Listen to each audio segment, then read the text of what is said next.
Good evening, ladies and gentlemen. Here we are again, another interesting Yankee Air Museum Historic Presentation night. As always, except when I'm out of town, I'm Jeff Bush, your host for the night. What are you at when you're out of town? He's Mike Barger. Yes. Actually, if I'm out of town, I'm 40 days. All right, never mind. All right, I want to welcome everybody tonight, both first-timers, long-timers, members, and non-members. Of course, this event is free for members. It's just one of the billions and billions of benefits you get when you become a Yankee Air Museum member. How many non-members do we have? Becca, take names. Okay, this one, that one. We do, however, ask, even for the members, at the end of the program, if you can see fit to drop a $5 bill or so in the buckets off to the side. We got one off to the side here. We have one just outside the door. This does help us to bring more of these fantastic programs with speakers from all over the country. This is a cheap one. He lives down the street. I'm not a very good negotiator. Good job, Becky. As far as upcoming events, as always, please check the website yankeeairmuseum.org for information on any new and upcoming events. Right now, middle of summer, we don't have a lot coming up, but that's about to change. And I would like to ask you to turn all your cell phones to stun or off and hold your questions until the Q&A at the end of the program. On February 11th, 2000, a new low-cost airline began operations based out of New York's Kennedy Airport using Airbus A320 aircraft. Their first destinations were Buffalo and Fort Lauderdale. JetBlue Airways quickly expanded across the U.S. and in August of 2021 added Europe with service to London. It's again my privilege to introduce someone who has been here before, U of M Business School professor, former Top Gun chief instructor, and a co-founder of JetBlue Airways, Dr. Mike Barger.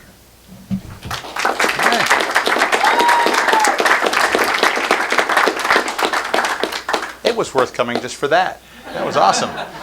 Well, it's good to be back and good to see all of you out here this evening. I'm assuming that you couldn't find anything better to do, so I'll do my best to provide some entertainment. I'll one-up the deal on dropping a few dollars in the box over there. Last year, I wrote a book on leadership that I use in a crisis leadership course that I teach at the University of Michigan. And I have brought about 20 of them or so. It's a $25 book. If you would drop a $20 bill in the box, you can have a copy of the book and I'll even sign it for you. So I'm donating those to the museum. We'll raise a little bit of money with those. So if you can see your way fit to do that, that would be wonderful. Otherwise, it's great to be here. So a little bit of background on me for those of you that may not remember from my last chat. A little bit loud here, so we'll kind of play around with that. Still okay? Hear me okay? Is that okay? Is that better? Not screeching quite so much? So I grew up in Howell. Grew up actually on the northern edge of what was Big Crooked Lake when I was here, and now it's East Crooked Lake, so I don't even know if I could find it anymore. But we had a little... we had a Cessna 195 on floats when I was growing up, so we had a little hangar on the water and could move the airplane in and out of the water. I grew up around Livingston County Airport. My dad, Bob, was a United captain. Mom was a United stewardess, when you could call them stewardesses, so that was how they got together. Dad laid the first surface on the Livingston County Airport, so grew up around there. If you're familiar with that area, I'm not quite sure what's on property now, but for a long time there was one big maintenance hangar on that airport, and it was ours. So I spent a lot of time up there. I started to fly when I was 7 in one of those. In fact, I shared this and didn't get arrested last time I was here, but I flew my first solo at 7. So Mom didn't know anything about it. Dad loved the idea, but it was in a Cherokee like that. And then that's where really my passion for aviation just continued from that point forward.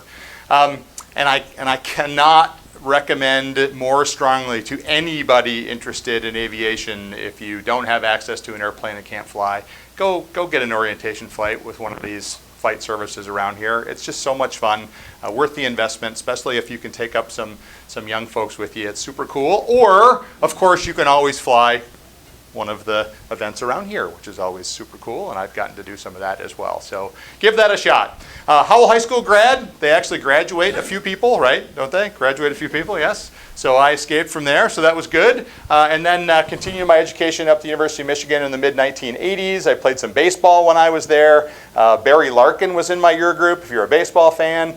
How many of you remember Barry Larkin? Okay, what Barry Larkin taught me about baseball is that I wasn't nearly as good as I thought I was, because he was fantastic. But it was fun to play with him and watch him play. While I was at Michigan as an undergrad, I taught flying lessons down at Ann Arbor Airport, so that's how I made a little bit of money. That was a lot of fun. And then when I left Michigan with my degree, so I did finish, I signed up with the Navy at that point. I already had a few thousand flight hours, so getting into the Navy flight program wasn't quite so hard. I ended up flying in the Navy for 13 years. Mostly in the F-18, so a couple thousand hours in the F-18, and while I was at Top Gun, which I'll talk about again in a minute, picked up about 1,000 hours in the F-16. That was a lot of fun. Flew for VFA, Strike Fighter Squadron 15, the Valians, and did a tour with the VFA-34 Blue Blasters. Helped transition them from A6s to F-18Cs, so that was my last tour. Did 2 cruises on the Theodore Roosevelt, what you see in the picture here, CVN-71, 1 cruise on the Eisenhower, CVN-69, so plenty of sea service. 451 traps, 1 more day than night. Every day trap was awesome, and I would have done it for free. Every night trap was terrifying, and they didn't pay us enough money to do it, but it just worked out that way. 1991, my first at-sea deployment, I got to participate in Desert Storm. So a 40-day war, flew 40 missions there. An artist in Florida, I think, painted this painting after the war. It just happened to be my squadron, and it actually happened to be the airplane that had my name on it, so that was kind of fortuitous, which is kind of cool. And then from 93 to 96, I went out,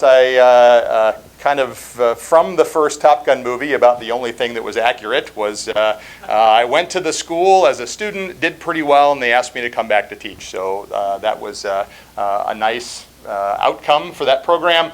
So from 93 to 96, I was an instructor, a standards officer, and then became chief instructor at Top Gun, flying that F-16 down there. And it was just one of the most enjoyable tours of my entire military career. It is really amazing what they do out there. And during the Q&A today, I am happy to answer questions about Top Gun and naval aviation if you have those kind of questions as well. My last bit of time in the Navy on the Eisenhower, and we sat off of the former Yugoslavia. So right when all of the things going on in Croatia and Yugoslavia were happening back in the late 90s, that's what my ship was doing. So we flew a lot of missions over country there. That was the first time for us that we had night vision devices and got to do some interesting night low-level stuff around there. So it was really fascinating. Left the Navy in 1998-99 timeframe, and then got together with my brother Dave and a couple of other executives from other airlines. We started this company, as you heard about. That's what we're going to talk about tonight. Our first flight was in February of 2000, JFK to Fort Lauderdale. This was taken at the gate of our very first flight, flight number 1 for JetBlue. I flew the trip down as the captain, and that's my brother Dave, who was on a stair there pulled up next to the airplane. We didn't stage this, it just kind of got taken, and it's just the coolest picture. So that's the very first flight for JetBlue. And now for the last, so I left JetBlue in 2011, and I have spent the last 11 plus years teaching. I ran a digital education company for a while, and I have been teaching at Michigan Ross for the last 5.5 years, and we have some really cool equipment, and we do some cool things there, and I work with awesome people like David Peterson there. That's just a ton of fun. So I love teaching, I love being around people interested in learning, and people interested in aviation, and I am more than happy to talk about whatever you all want to talk about tonight, because you're here because you want to be. So we'll have some fun. I have a doctorate because I got my doctorate at the University of Pennsylvania. I'm a professor. I was a captain. I was a commander. I'm Mike. You can call me whatever you want. My call sign in the Navy was Crusher. Little known fact, I consider myself a top decile platform gamer. So I have married 6 kids, 3 boys, 3 girls. My 3 boys and I, every Saturday and Sunday morning from 4 a.m. to 7 a.m., we'll get on the PlayStation Network and we will play Ghost of Tsushima Legends wherever they are in the world. And they're always spread out all over the place. So it's pretty darn cool when the old man gets to play a video game with his kids and beat them, because I'm better than they are. So it's a lot of fun. But moral of the story, if you are a Ghost of Tsushima Legends player and you see Bandit Slayer 25, you want him on your side, because he's pretty darn good. Okay, so with all of that, we're here to talk about the history of JetBlue. And before I dive into this, I want to know why you're here.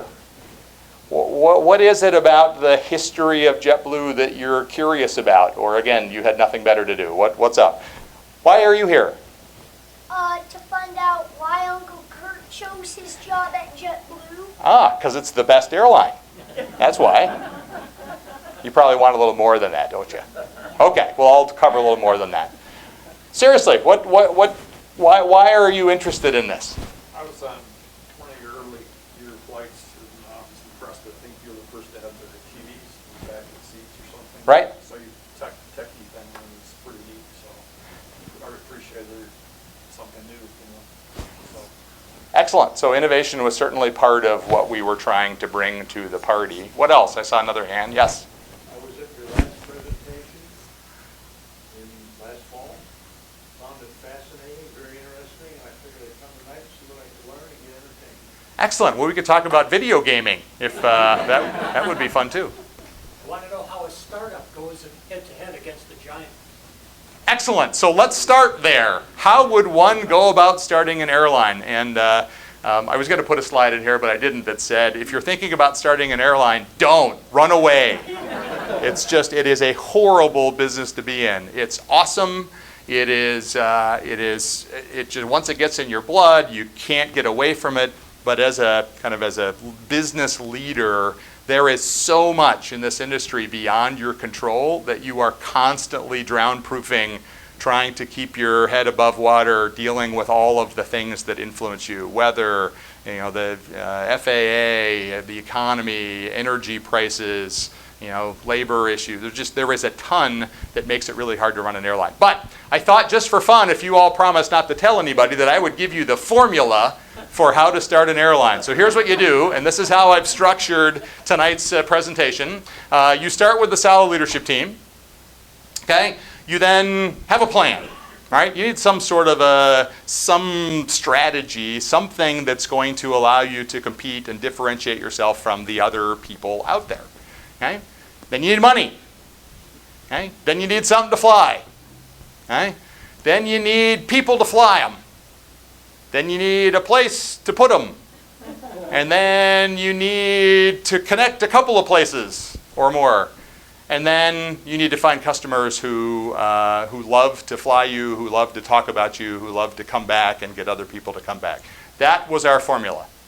And that's the end of my presentation. Any questions? No? Okay. So let's dive a little bit deeper into each one of those things. I also share this because I want you to feel like you can ask questions. I know we will do some formal Q&A at the end, but as we go through this conversation, if there's something that sounds funny, or why did you do that, or how did you do that, or what were you thinking about that, please just raise your hand and stop me, and we'll pause for a moment. Otherwise, I'm just going to kind of walk you through how we were thinking about these different questions. How do we get the name JetBlue? Good question. So when we originally started as New Air Corporation, that was our holding name. So if you're going to go raise some money, you have to have a bank account name, and so we put it under New Air. And then we decided on the kind of airplane that we wanted, which I'll get to here in a little bit. And as our first airplane was coming down the assembly line, we got a call from Airbus, as you'll hear. That's the company we went with. And they said, your airplane's coming down the assembly line. We need to know what color to paint it. And we said, well, we don't have a name yet. We don't have the colors because we don't have a name yet. And they said, well, in about 24 hours, that airplane's going to be painted. And so we said, we'll start with white, and we'll get back to you. The reason that the JetBlue airplanes are so white is because when we bought our first airplane, we didn't have a name yet. So we said, let's just start with white. And then as that airplane was moving through the assembly line, we got the leadership team together and we said, okay, we need we want to have a name that doesn't mean anything, right? And we want to tell people that we are modern. That's where the jet part came from, because when we started, there was actually lots of propeller service still going on in the northeastern United States. And we just liked the idea of kind of blue skies and a little bit different. And so we started, that got us to either Blue Jet or JetBlue, and we decided on JetBlue because it didn't mean anything. So it was our job then to build a brand around a word that didn't mean anything. That's how we got it. Okay? But it was really driven by the hourly phone call. Monsieur, your airplane is moving down the assembly line. What do we paint? Just more white, more white. So that's how we got it. Okay. All right? Sound good? Okay, good. So here's the plan for tonight. All right, so start with a solid leadership team. So our original group of executives was Dave Nealman, who was eventually our first CEO. He had started an airline called Morris Air out in Utah. Southwest bought it back in the early 90s. It was the first airline that Southwest had bought. Okay? And along with that kind of purchase, David moved over from Morris Air to the Executive Planning Committee at Southwest, where he met John Owen, who became our first CFO, and Ann Rhodes, who became our first head of HR. So those three roles came to us from Southwest. We had my brother Dave ran Newark for Continental. Our head of flight ops and system operations were both running those same jobs at Continental Airlines, so they decided to leave Continental and come to JetBlue. All of our airport operations people came from airport operations at Delta, and then we had one knucklehead that knew nothing about the airline business but knew a little bit about flight standardization and training pilots, and so I got to join the leadership team. So that's where the original leadership team came from. The most interesting thing for us during this startup, with all of these folks who were at really big, successful airlines, who said, I am willing to leave my C-level job and come start a brand new airline, because what they said was, we're not happy with kind of the current state of our company. And if you recall, back in the kind of late 90s, it was a really tough time for the airline biz. It was no fun to fly. It was just no fun to be around. Maybe it feels like today. But it was just a really bad time. And so all of these companies were struggling a little bit with who they wanted to be and the type of service they wanted to provide. So this group of people said we would be interested in trying to start something new, which begs the question, were they at these companies, were they the cause of the problems going on at these other companies, or were they victims of it and needed an opportunity to start something new? So there was a little bit of a leap of faith early on that these people weren't the primary causes of the challenges at the other companies. Turned out to be a great group of people. So that's where we started here with this idea of a solid leadership team. We didn't have a plan yet. We had a kind of a rough idea of what we wanted to do, but it was really this leadership team coming together to say, we've got enough experience around the industry to know that the industry's broken, and if there was a phrase that would describe kind of our original concept, it was the Southwest of the Northeast. That was the original idea.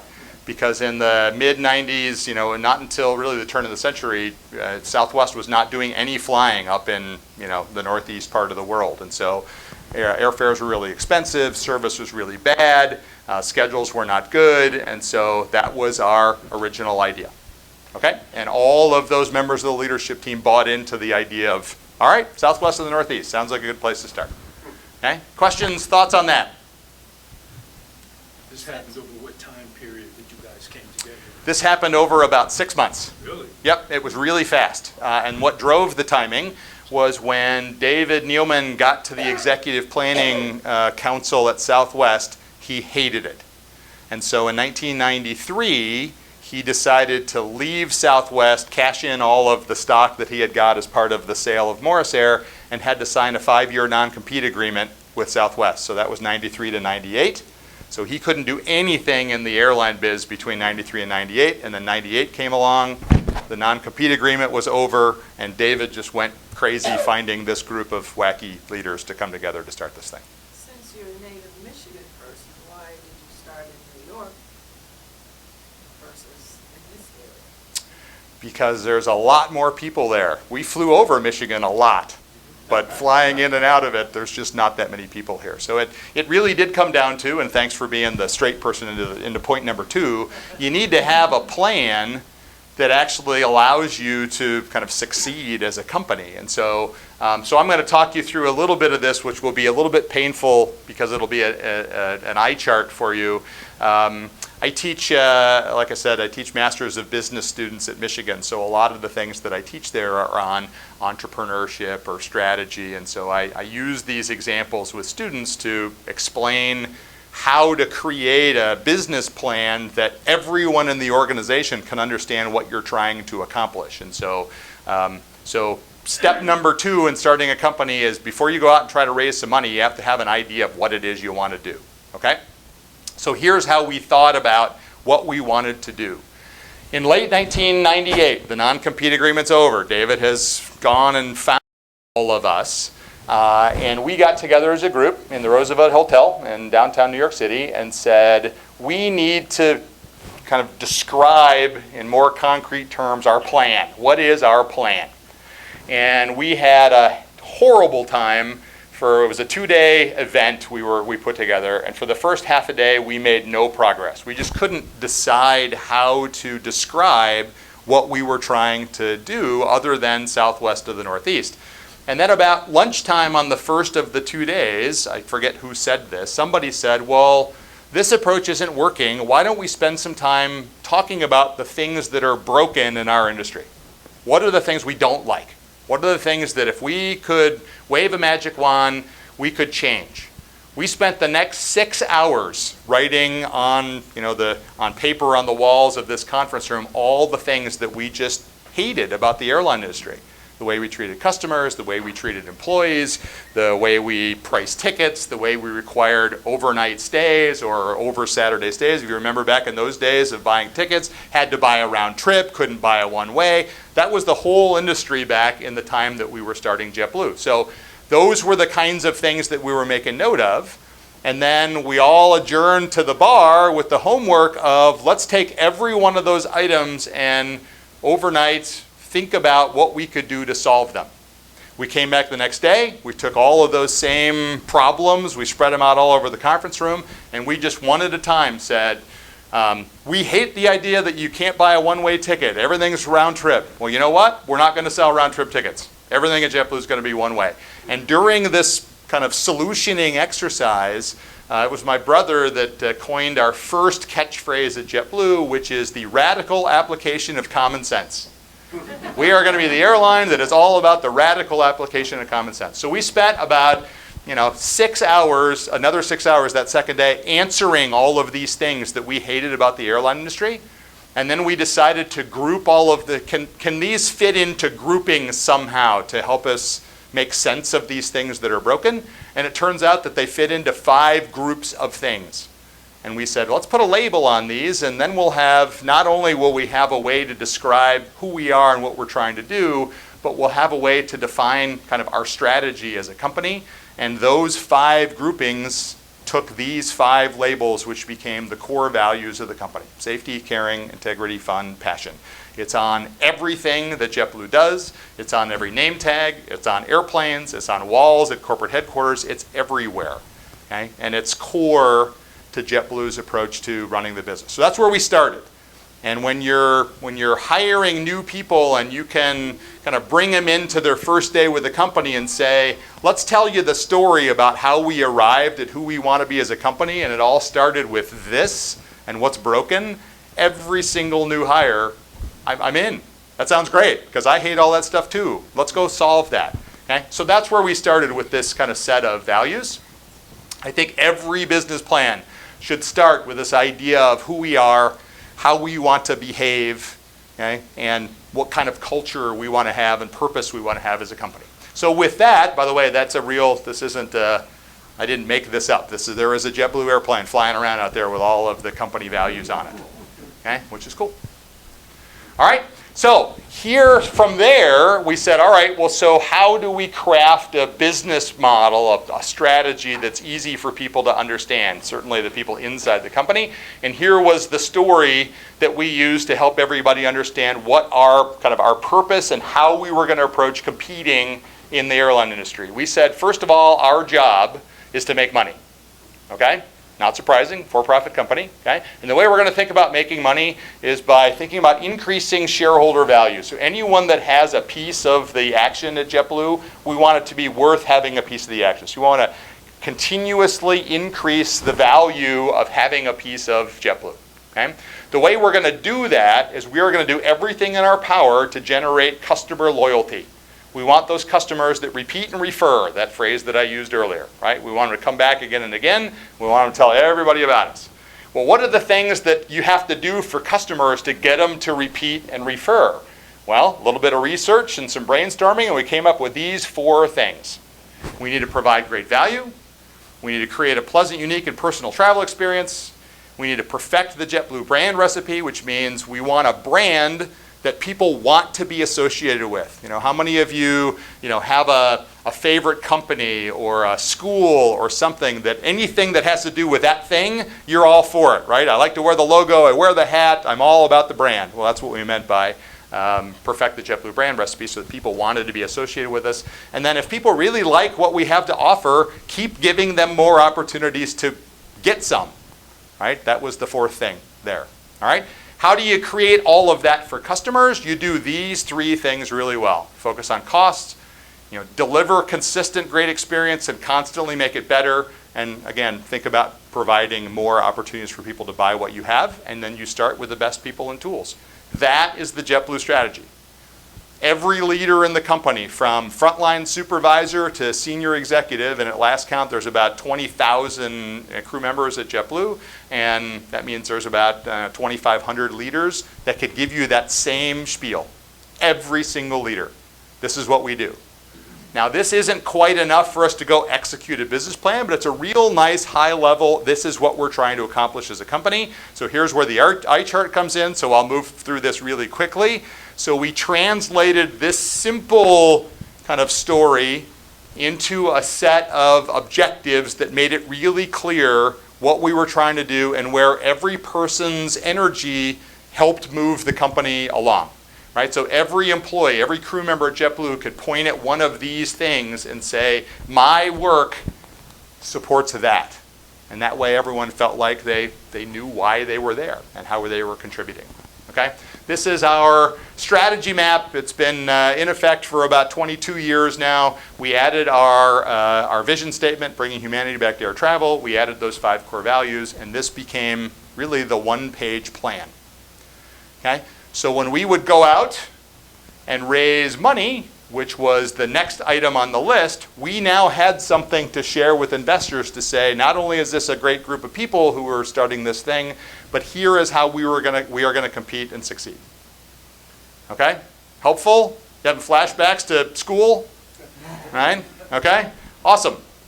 Anyway, so one of the assets, again, eye chart, and sorry if this is a little bit small for you, but one of the ways I think that we as leaders demonstrated kind of how well we were connected with all of our new people and people that hadn't been in the industry is we created this mechanism, which is basically a 1-page strategy map for dummies. Okay, you're all familiar with the Dummy series of books, right? The Computers for Dummies and all that. And this is just, a couple of words in each of these objectives that just say, this is how we are going to execute at our company. We need people that love their job, that are delivering great service. We keep things simple and easy for our customers. Make sure the surroundings are great. People have the kind of choices they want. They say, wow, and I love you guys, and I'm coming back again and again, so where can I give you my money? That's the plan. Okay? And all the other fancy business school stuff that gets taught, it doesn't have to get any more complicated than that. That's the plan. Okay? Awesome. So, step number 2, have a plan. Leadership team, have a plan. Okay? Raise capital. Okay, here's the interactive part of the exercise today. It's really expensive to run an airline.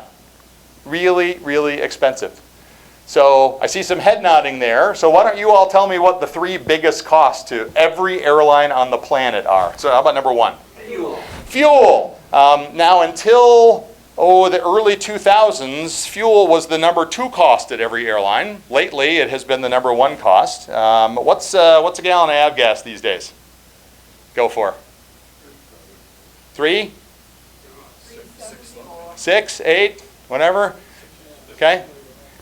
Jet A for JetBlue right now is about 350, and their business plan for 2022 was 250, and they're going to burn 1 billion gallons of gas this year.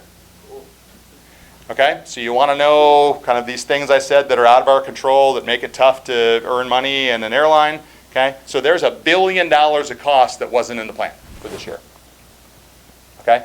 Back in 2007 and 2008, the last time we went through this big energy spike, the business plan cost for fuel was $1.25, and there was a period in early 2008 where we were at about $4.10. Okay, and so there's just no way to deal with that, right? So other than go to the bank, right? Keep taking out money. All right, fuel. What's the second biggest cost? What used to be the first? People, labor. All right. Generally, fuel is about 1/3 of your cost. Labor is about 1/3 of your cost. What's the next biggest cost? Okay, so the combination of airplanes and maintenance, and that kind of gives you a choice. You can, as you all know, you can go out and get some old airplanes relatively cheap and pay a lot to try to keep them flying. Or you can go try to find a good deal on new airplanes and kind of earn back some of the money with really low maintenance costs and warranties and those kinds of things, right? So that's the third biggest cost. By the way, just for fun, what does a new A320 cost, do you think? Take a wag. $1 million. Okay, that's a little bit high.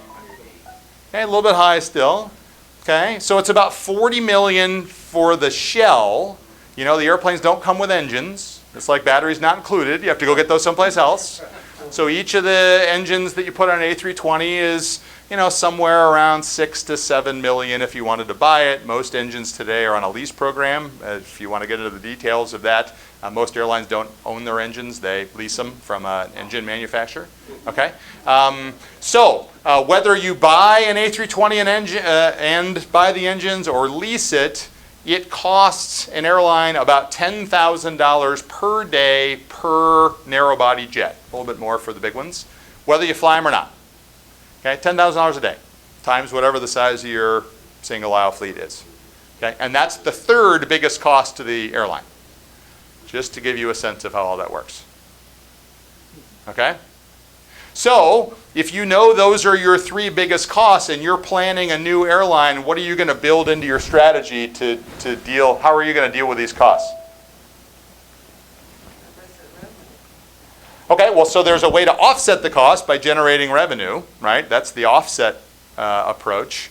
But what are the things you can do to manage your fuel costs better, to manage your labor costs better, and to manage your equipment costs better?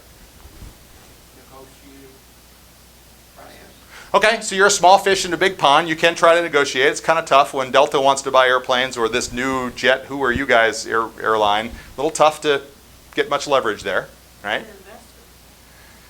You can raise money, but they're going to expect a return on that, so that'll make it easy to go buy, but you'll have probably not great terms with them. Okay, so you can be creative with fuel, with hedging, right, with some futures, but you're kind of guessing what the curve's going to do. So our answer to all of this was, first of all, let's find the most fuel-efficient airplanes we can find. Okay? For labor, let's create compensation packages that don't require us to guarantee a lot of comp, but if the company does really well, let's make sure people get profit sharing, that they can own equity in the company. So when the company does well, everybody does well, but when times are tough, we haven't kind of overextended our guaranteed comp, and that's a really tough conversation with people. But it turned out to be, you know, our first 10 years, we did pretty darn well. So people made a lot of money that way, which was good. And then for the equipment and maintenance, it's, you know, take really good care of it and utilize it as much as you can. So that $10,000 per day per airplane, you're paying that whether you fly it or not. So if you're paying that whether you fly it or not, and there's kind of maintenance agreements that really doesn't matter how much you fly it, are you going to fly it a lot or a little? You're going to fly it a lot. And in fact, from JetBlue's original route plan, the reason that we started up and down the East Coast and then we're flying out to the West Coast but nowhere in the middle is because our original plan was, let's fly up and down the East Coast during the day, because that's where 2/3 of the United States population is in the eastern third of the US. That's why we started over there, okay? And then every night, once about 8 p.m. every night, those airplanes that were flying up and down the East Coast, we would take about 1/3 of them, fill them up with customers, and fly them all the way out to California, landing out in California about 11 p.m. West Coast time. Now we're at 2 a.m. East Coast time. Drop the customers off, fill them with other customers, fly them all the way back across the country to New York. They land at 6, 7 o'clock in the morning, and they go right into the next day's rotation. So part of the plan from the very beginning was, let's spread out this $10,000 per day as much as we can spread it out. Okay? So that's how we thought about it. Is this more airline strategy than you wanted tonight? This is supposed to be a light conversation. What are you doing to us? Okay, anyway, so that's how we thought about all of those things. And the reason that knowing all that's important is so when we took that leadership team with that business plan and went to raise capital, we had to be able to convince our funding sources that we actually have a pretty solid plan. We're feeling good about this. Okay, so that's how we got there. Are we okay so far? People, plan, money. Okay? The next thing was the airplanes themselves. Okay? Our first airplane was the A320.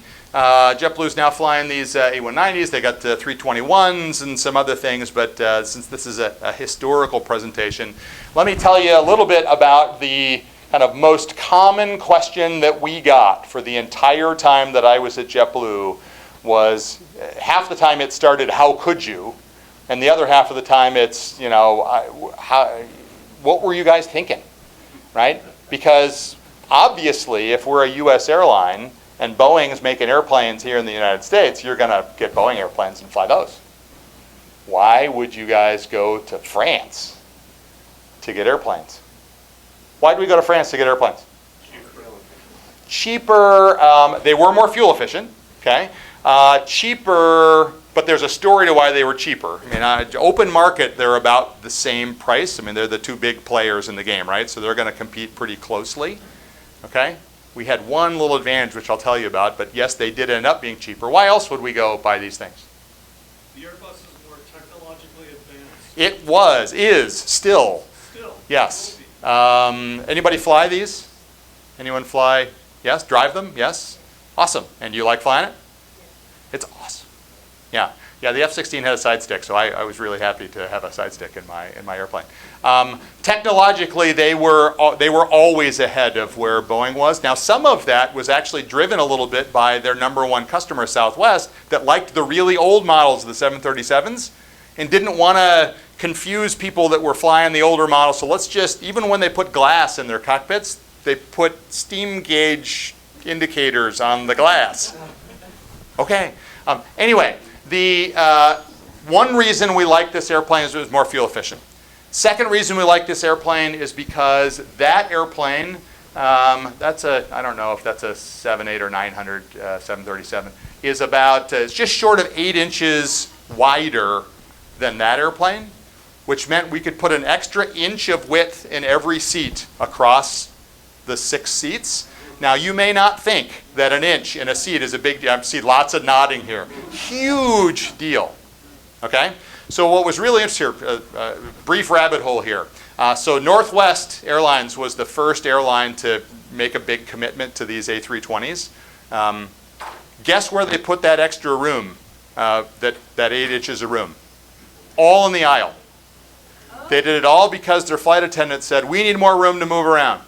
So they had really wide aisles. So if you ever look at a picture of an old Northwest A320, the aisles are like that wide, you know? So coming back to this idea of differentiating and have a plan, if you're thinking about your customer, okay, now they were thinking about their employees, so I'm not saying it was horrible, but if you're really thinking about your customer and being different, why don't you find ways to make it a better experience for your customers? And that was one of the reasons we liked it. The really big reason, by the way, that's an A320, and that is a 737-900, I think, just to give you an idea of size. Here was the #1 reason we ended up going with Airbus. Our original business plan was built around 737s. John Owen, our CFO, who was the CFO at Southwest, had financed more 737s than any human on the planet at the time that he joined JetBlue. So he knew everybody at Boeing. So clearly, let's go back to Boeing. We know everybody there. We're familiar with it. We know how to run maintenance. Great. I was a part of a team of 3 that went out to Seattle. We visited Boeing. We already had $130 million in the bank. I'll talk about capital here well, I already talked about capital. So we had $130 million in the bank. We went out to Boeing and we said, we're ready to buy 25 and we're thinking about buying 200. So we're going in big.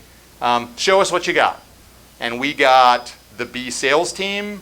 Nobody seemed to have any care about what we wanted or were doing. We sat alone in offices for hours at a time waiting for someone to come visit us. It was absolutely horrible. And so we did end up going to see the factory, and we went and test flew the airplane, and we were all, the group of us was flying back to JFK after spending 2 days in Seattle, and we were looking at each other thinking, we've got $130 million that's burning a hole in our pocket, and that was the worst experience we ever had. So we land at JFK. The next morning, the CEO's got an email from the head of sales at Airbus. So you don't think that there's some moles maybe in the sales department at Boeing, who said, I understand you had a really bad experience in Seattle. We would love to show you around our factory here. So the team of us flew over to Toulouse, France. We got the red carpet rose petal treatment over in, because the French could sell. It's okay. That's no stereotyping. They're just really good at that kind of thing. We flew the airplane. We loved it. But what we really loved is when we came back after the test flight, we sat down with Airbus and they said, okay, here's the deal. Boeing is killing us because Southwest has proven that you can use the 737 in a really high frequency up-tempo operation, right? Lots of flights, short turns, in and out, make a lot of money. We don't have anyone doing that. You know, Ryanair didn't exist then. You know, we don't have some of those similar airlines. They said, if you want to do that with our airplane, we'll make it worth your while. So back to the get a good deal. It wasn't just get a good deal. It was, we need a flagship carrier that can do what Southwest is doing with 737. Said hello. Right? We were in. Okay? And so we ordered 25 there. The next order was for 50. The next order was for 100. So it's been quite a great experience with those guys. The other nice thing about that airplane, as it turns out, it was more fuel efficient. It was the kind of the perfect size for the right amount of flight attendants for labor cost. We could, the original A320 idea was same cockpit with a smaller airplane, a bigger airplane, right? So really reduce pilot training costs. So that was all really good, and we got a great deal on it. So that's kind of what led us to acquiring the aircraft. Okay? And later on in the Q&A, if you want to know what led to the Embraer 190 stuff, we can talk about that. But the A320 was kind of the original thing. Okay, sound good? You guys doing all right? Too much? Not enough? Go faster? Where's the beer cart? Okay, all right, good. Next point here was, hey, we got gear now, we got to put people in it. So the question then became, how are we going to find the right people to put in our airplanes? We spent a ton of time thinking about how do we get the right people to come work for JetBlue, and it all really started with, well, let's go back to the plan and figure out the right kind of people to execute the plan. So the first place we looked was over here in this kind of people and tools area, and we said, all right, well, so we need people that are really committed to our values and that are well educated and that are inspired and can think out of the box and just are just really good people committed to great execution, right? Which then would allow us to do this thing that I said earlier, the non-rocket science. This is what JetBlue is trying to do to win, right?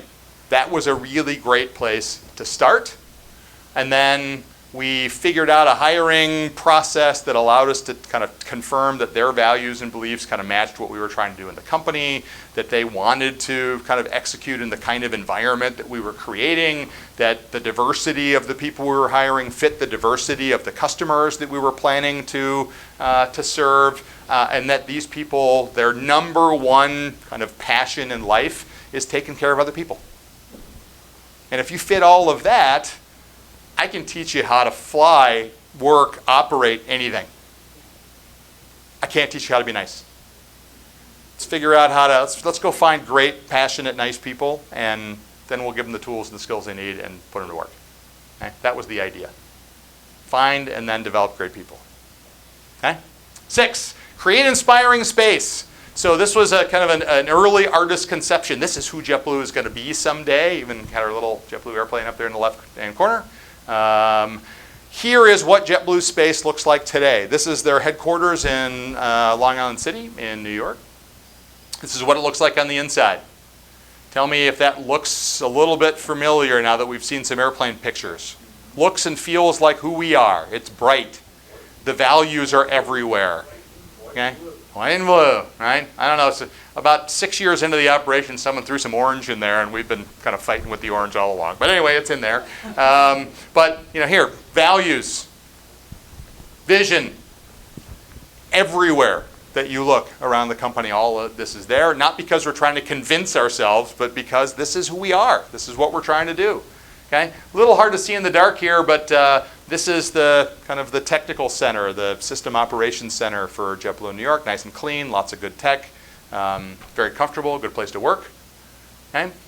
I was responsible for training at JetBlue for the 13 years that I was there. I designed and we had built a training center, 120,000 square foot training center with flight simulators and cabin simulators in it, and it is a spectacular place to learn. It's right on airport property in Orlando. If you ever are in Orlando and depart to the north, it will be right to your right, just before you leave the airport boundary.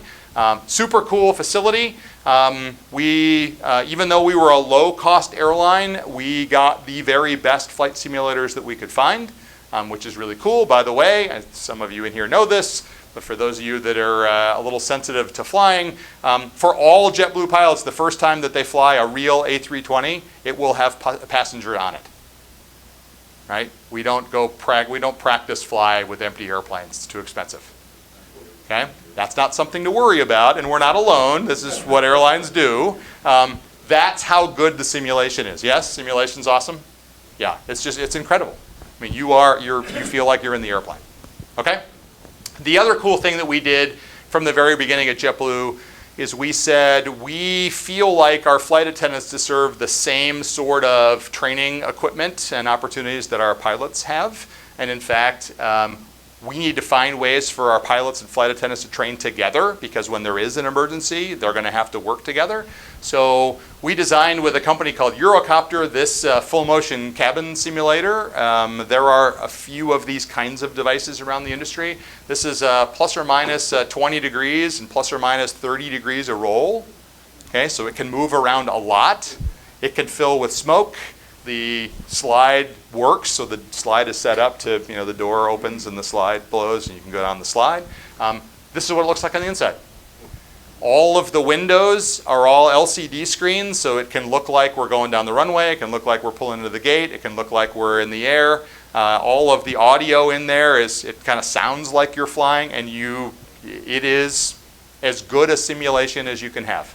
Okay? So when we do this training, this is taken from the door of the cockpit. There's actually a pilot station up front. And as far as I know, JetBlue is still the only airline that's committed to doing emergency training with pilots and flight attendants together, so they can get comfortable working with each other and fighting a fire in the galley, landing gear problem. It's just part of what we did. Okay? We liked having people in training so much together that we built a big 300-room hotel right next to the training center, so it's pretty awesome. Have you been there? I've not been Yeah, there. okay. This is what it looks like on the inside. It's people can't wait to get there. They will take their vacations at the crew training hotel in Orlando because it's just such a cool place to be. But we built it not because we thought we could save money, although we wanted to try to be net even if we could. We built it because the culture kind of begs for our people to spend time together, because they want to, because they actually like each other. Okay? This is Terminal 5 at JFK in New York. It's the first new terminal built after 9/11, so it took a lot of our time after 9/11 to get this up and running. How many of you have been in through JFK Terminal 5 in New York? When it was TWA. Okay, okay, good. So so this is the old, TWA terminal out here, all right, historic landmark, okay. Anyway, beautiful facility, just kind of fits the rest of our persona as a company, right? We just felt it was important to have all the pieces fit together. That's what it looks like out front. Nice. Inspiring space. Okay, 2 more to go, and then we Q&A. Doing okay? Okay. Established routes to connect people. This was the first route map for JetBlue, very first one. And like I said, we were flying here, and then 1/3 of the airplanes every night, that way and that way. Okay, and it just allowed us to kind of spread miles, the cost of the airplane out over as many miles as we could. Okay? Right in here is Michigan, and we flew over it a whole bunch of times every day. Okay, that's what the route map looks like today. 104 destinations. Okay, pretty cool. Okay, now I've been away from JetBlue for a while, but they're doing some really awesome stuff, which makes me really happy. Spirit thing, I'm a little worried about that, but we can talk about that during the Q&A if you don't know what I'm talking about. What's that? It's right near the Detroit button. Right there. Oh, I missed that. Yeah, I know it's a little hard to see from over there on that angle. Believe me, so my brother and I, Dave was the CEO for about 7 years after David Neilman. My brother took over as CEO. He and I were the last 2 founders to leave. I left in 2011. He left in 2016. We both live here in Michigan. That's why I told you that story. I want more flights to Detroit. I'm doing my best, but we don't have the influence that we had back in the day. So we're trying. But obviously, JetBlue's spent a lot of time with those transcontinental flights, a lot of time down in the Caribbean and Central and South America. So pretty cool what they're doing. And now, as you heard, I don't have London up here, but that is a new route. Okay. The way we thought about our routes. Go ahead. Yeah, I was going to say, what aircraft are you using to go to London? 321s go over there, I think. Okay. Yeah. I think they got some mint. They got some mint class up there going over to London. Sir. How do the routes and the FAA work together? I thought the FAA established what some of the routes were. So pre-deregulation, which was 1978, that all routes were created and then basically auctioned, and you had to buy a route. So when I was growing up, my dad flew for United, and United owned Honolulu, right? So if you wanted to go to Honolulu, you were pretty much on a United airplane because they had it. Post-deregulation, really all you need is gate space, and then if it's an airport that's slot controlled, like the New York airports, you need a takeoff or a landing slot, right? Which are limited. Okay. The idea of JetBlue's kind of the philosophy of routes is that we created opportunities for people to connect VFR, we called it, not visual flight rules, but visiting friends and relatives. JetBlue is a leisure airline. We did not start as a business airline. We started as let's take the family and the kids down to Orlando and make it comfortable and put TVs in the airplanes so that people can watch TV while they're flying. And that's that was kind of the original philosophy. So all of these kind of cities are places that are really leisure vacation destinations. That's the idea.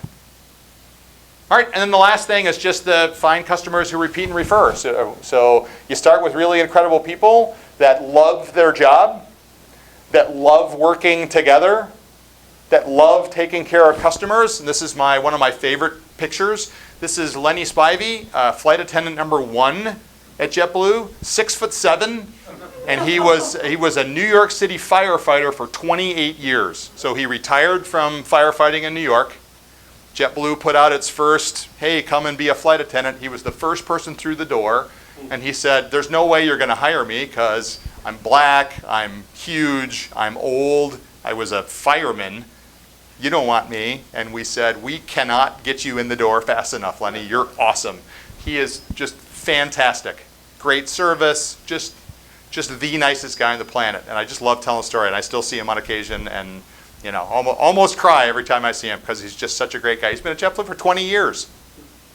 28 years the fire department was like, I'm not done. I love this stuff. So he's great. Anyway, so then the last piece of the puzzle here is just constantly ask your customers how you're doing. Okay? I won't get into Net Promoter Score other than to say it is a nice way of asking people, how likely are you to recommend JetBlue to a friend or a colleague? And if they say, absolutely, they're a promoter. If they say, meh, they're a passive. And if they say, you guys stink, they're a detractor, and you kind of do the math on these things, and that gives you a kind of a net promoter score. That's what we use to measure customer loyalty. So customers who repeat and refer, that's what we use. Okay? Serve customers, secure customers who repeat and refer. That's it. That's the formula. Leadership team, have a plan, go get some money, get airplanes, find great people, train them, develop them, give them great tools, inspiring space, routes that connect people, and get customers that keep coming back. What can I tell you about JetBlue? I don't think. That's you it. actually said how you got,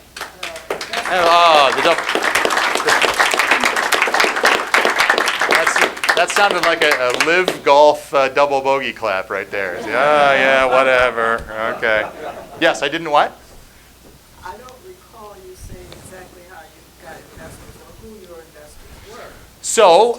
So first of all, so I teach entrepreneurship and fundraising as one of my other classes at Michigan. And one of the things I always tell my students is that most venture capital companies hire the leadership team, not the plan, not the market, not the customers. They want to look you in the eye and say, convince me that putting my money in you is worthwhile.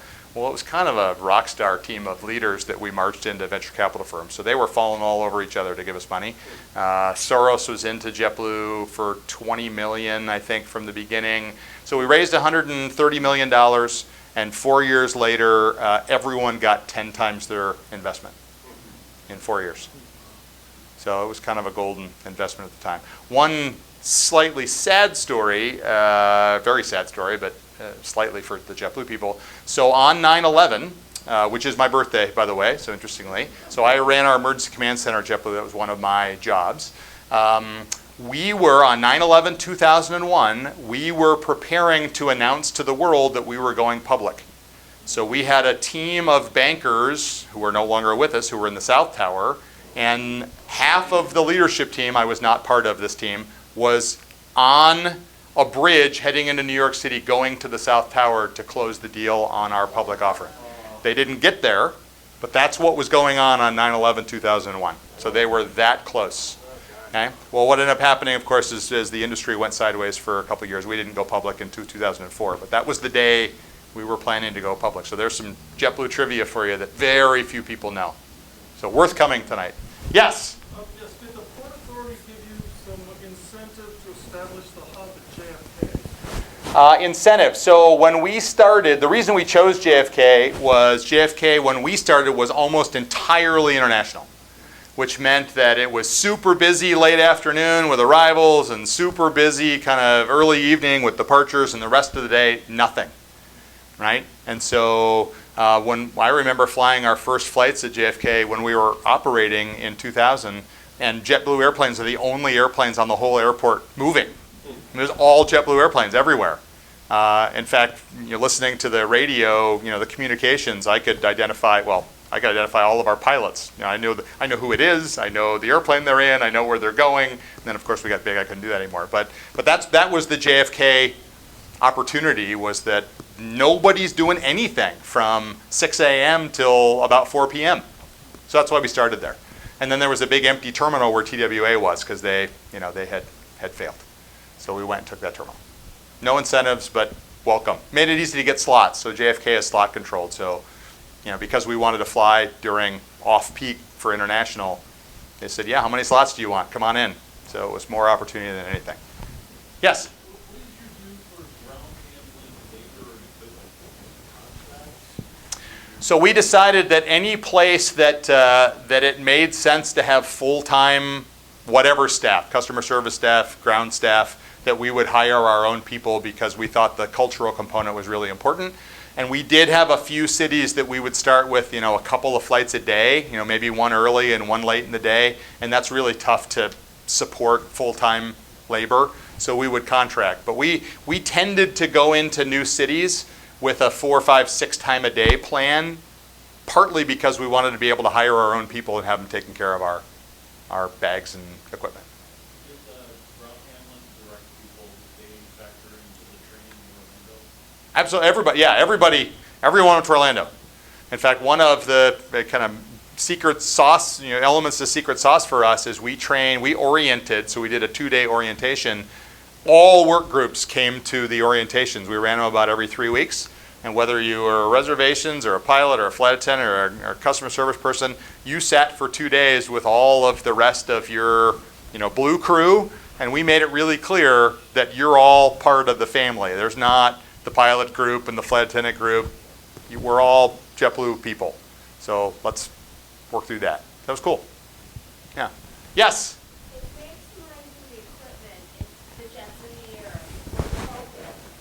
Once the plane landed at an airport, what was the average turnaround time before it took off of that? So everything JetBlue built was 30 minutes. The Southwest model was kind of built around a 20-minute turn, but that was started with a little smaller airplane than a 320. And so we said, let's start 30 minutes and make that work. And that's pretty much stayed with us since the beginning. So 30-minute turnaround. Okay, 30-minute turnaround and still a good portion of the fleet doing that overnight flying. So a lot of utilization out of the equipment. Okay? Yes? You open the door, All right. what about Spirit? What about Spirit? So I see, so for those of you that haven't been following a little bit of news here, so Frontier and Spirit kind of danced around a little bit at merging. That would have been ugly. Both of those operations they're just trying to find themselves. It's a tough industry. I'm not sure, I'm not an insider anymore, so I'm not sure what the conversation was around JetBlue. But it is an opportunity to basically double the size of the airline from an equipment route, city perspective. I think that I think it'll be interesting to see how the organizations come together. It is interesting that JetBlue is very much a culture forward, bring humanity back to air travel. It's all about relationships. And I have a couple of friends that work at Spirit. I can't speak for them. I do know that it can be a little bit tough over there. I don't know. Who do you guys work for? Okay. And so you tell us. I mean, what are you kind of what's being shared with you? It's just mixed. Yeah. They're two very different cultures. Absolutely. So that's my point. So I can certainly see it from a route equipment perspective. I can see it from a competitive perspective. It's hard for me to imagine a company that I started that was so culture forward. I don't know how this integration is going to work. You always kind of you kind of wonder how deep the scarring is for some people. So we'll see if we can put some salve in the wounds. Yes? Do you foresee a similar business model when Northwest took over Republic, where they're operated as basically two separate entities under the same banner? It could happen. I think the folks that oversee these mergers and acquisitions anymore don't like to see that very long. I think there's safety issue claims and those kinds of things. I don't think JetBlue would want that anyway. I think they would want to start to kind of change the culture to both organizations coming together. So I don't think that they will. Now they're not even. Nothing meaningful will happen through 2024 or so. So it's going to be a while for things even start to move for all of you. So for the next couple of years, it's going to look pretty much the same to all of you. Okay. Yes. Yeah, so you had the Airbus clearly. Then you mentioned you bought some Embraer. Yeah. So the Embraer 190s is a 100-seat airplane. I have been in this space shuttle, and I've never felt more buried alive than when I was in an Embraer. It's the nastiest airplane I've ever been in my entire life. Okay. Are yours better than the ones I've been in? Were you in the small regional jet version? Yeah. So the 190s. So imagine an A320. Take seat A and F out. So 2x2. Same ceiling height. Same leg room. It's basically the same airplane, just a little bit skinnier. So we liked it. So it isn't the little tiny one where your legs are stuck up over the top of your head. No, the E190 is almost the same length as an A320. It's just 2x2 rather than 3x3. Okay. Yes? Do you think the merger of McDonnell Douglas with Boeing in '97 had anything to do with how they treated you? I mean, know those two, are Boeing's. Yeah, good question. Took a big downturn from what I hear. Well, so I went to the factory in St. Louis and picked up 3 brand new McDonnell, Mac Air F-18s, which was great. And when it became Boeing F-18s, it kind of hurt me a little bit. I don't know. We all get kind of attached to, to the DNA, right?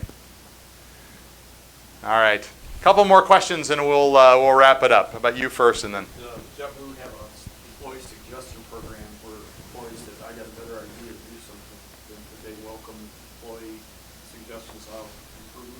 Yeah, we did that all the time, and one of the cool things we did was we had, there was a senior leader at the company attached or assigned to every one of those 104 destinations, and once a quarter, each of those leaders would go out, at least once a quarter, would go out into the field with a little 10-slide presentation to say, here's what's going on at the company, here's how our strategy's going, now let's talk about things that aren't working as well as they should and what we can do better. So that was a great opportunity for folks, for senior leaders to hear from frontline people. I think the hardest job on the planet may be a frontline customer service supervisor in an airport. I don't know how they get up in the morning. It is such hard work because there's so many variables and you just don't know what's going on and how's the weather going to be and how's the airplane's going to be. It is so hard. And that's the group that gets the least investment in training, and it's just tough. So, yes? Yes. If a 16-year-old Frank Abagnale from the movie Catch Me If You Can showed up for a flight in a pilot's uniform from another airline saying he wanted to deadhead on a JetBlue flight, would he be allowed to do it? Well, so today with all the security, all of their credentials are in an electronic system, and so they have to check in out at the front counter, and then they have to check in again once they're on the airplane. So I don't think that would happen. You wouldn't be able to get away with it? No, don't think you'd be able to get away with it anymore. All right, one more. Let's do one more question. I read an article about 6 months ago regarding Boeing's problem. It implied that Boeing had picked up a lot of the Jack Welch people from GE. Yeah. And that culture spilled over into Boeing and caused a lot of the problems they're having. So I can't speak from experience what's going on at Boeing, but I can say, where do they do most of their airplane construction? What part of the world do they do most of their construction? In Seattle. Where's their headquarters building? It's in Chicago. So they decided a few years back that it would be better to have management 1,500 miles away from where all the work gets done. You tell me if they've got some leadership issues at Boeing. Okay? Having worked with Jack, or with Alan McLaughlin at Ford after he came Uh-huh. there from Boeing, he was a breath of fresh air. Yeah. And then Boeing went. Well, I don't care what level you are in an organization. If you're not willing to roll up your sleeves and go down there and kind of see where the actual work gets done, you're not leading right. Okay? I used to go throw bags once a month. I was ground ops trained. I would put my gear on and I would go move bags around once a month. It was the best time with our the ground handlers. You had to ask a question about ground handlers. No filter, right? No filter on those guys and gals. They will tell you what's going on, right? And it's great to hear. Okay, I would love to go on. I do ask if you are interested in supporting the place and you want to read a leadership book. It's actually not too bad. Help out the folks here at Yankee Air Museum. It is a really cool thing. It's been great being back again. I hope you found this useful. Happy to stick around a little bit and answer some questions or sign some books if you want. But anyway, take care, everyone. It's been a lot of fun.